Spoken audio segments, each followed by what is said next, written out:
श्रोता विधि और वक्ता के नियम क्या है। इसका अर्थ है कि जो कथा सुनता है, जो कथा सुनने वाला है, उनके नियम क्या है, और जो कथा सुनाते हैं उनके नियम क्या है। तब सूत जी बताते हैं, देवक्यो तु विवाही अदृशं वितं तादृशं परिगपनियेतः।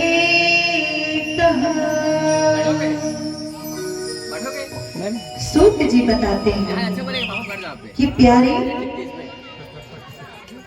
यदि जिन्हें कथा सुननी हो या जिनको श्रीमद् भागवत कथा करानी हो, वैसे तो उनके लिए कोई मुहूर्त नहीं है।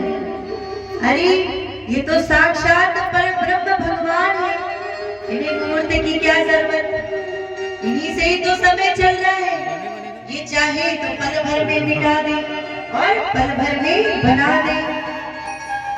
तो सूत जी बताते हैं कि वैसे तो मुहूर्त की जरूरत नहीं है, उस पर किसी भी समय उस पर चले कथा श्रवण कर सकते हैं।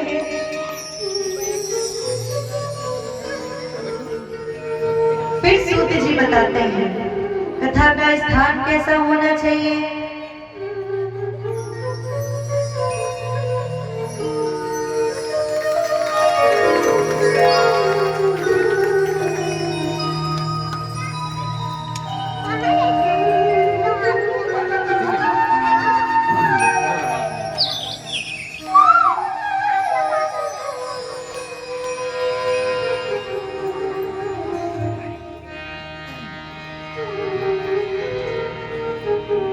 बोलिए श्री कृष्णचंद्र भगवान की जय हो। सूत जी बताते हैं कथा का स्थान कैसा होना चाहिए। तो कथा का स्थान कैसा हो, जहाँ पे सुंदर नदियां बहती हो, कोई अच्छा तीर्थ स्थान हो। यदि तीर्थ स्थान ना हो पाए तो किसी मंदिर के पास हो, जहाँ पे सदा भगवान का नाम लिया जाता है। चाचू है वो। ऐसे अच्छे स्थानों पे कथा करवा सकते हैं। नहीं श्रोता का मतलब होता है जो कथा सुनते हैं, जो कथा श्रवण करते हैं, उन्हें श्रोता कहा गया है। सूत जी श्रोताओं की कथा की विधि बताते हैं। सूत जी कहते हैं कि यदि कथा कहीं हो रही हो तो श्रोताओं को एक स्थान पे बैठ करके प्रभु का ध्यान लगा करके कथा ध्यान से सुननी चाहिए। यदि आप ध्यान से कथा श्रवण नहीं करेंगे तो आपको भगवान के बारे में पता कैसे लगेगा कि हमारे प्रभु है कौन, इनकी लीलाएं क्या है।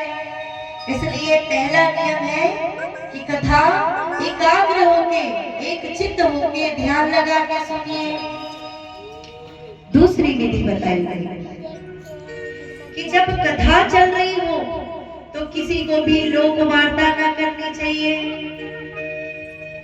आजकल होता है ना कि इधर कथा चल रही है, अब माताएं अगल बगल बैठ गई, अरे तुझे पता है वो पड़ोस है ना, पड़ोस वाली वो तो भाग गई, अरे ऐसे हो गया वैसे हो गया। ये सब कथा में नहीं होना चाहिए, कथा में लोक वार्ता नहीं होनी चाहिए।